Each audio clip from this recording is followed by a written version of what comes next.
Кошер като кошер, но не е обикновен.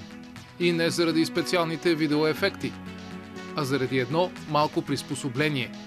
То напомня за българските приказки, в които от чешмите текат мед и масло. Тук говорим за мед, в съвсем чист вид и максимално близо до кошера. Всъщност направо от него. Видеото, посветено на пчеларското изобретение, си спечели милиони почитатели в интернет. А освен харесванията и големия интерес, авторите на устройството получиха финансова подкрепа от хиляди хора за усъвършенстване на проекта.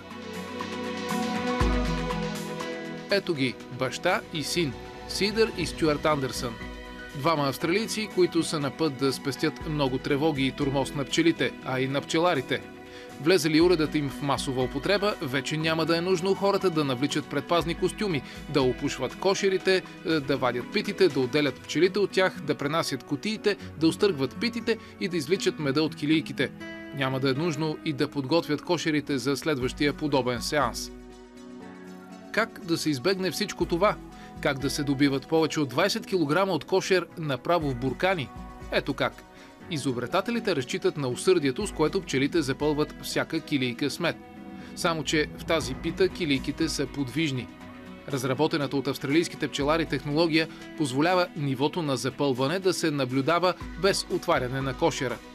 Щом се натрупа достатъчно мед, пчеларят задейства устройството и сладкият продукт започва да се стича капка по капка към тръбичка, която пък води направо към буркана.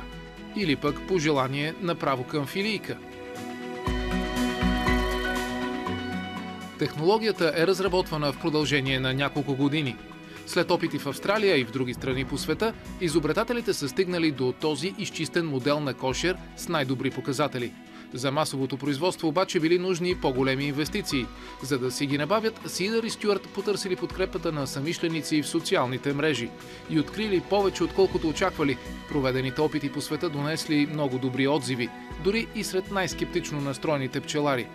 И ако възрастните все пак са склонни да преувеличават охкат и ахкат, то реакцията на децата си остава неподправена, също като мед, който тече направо от кошера.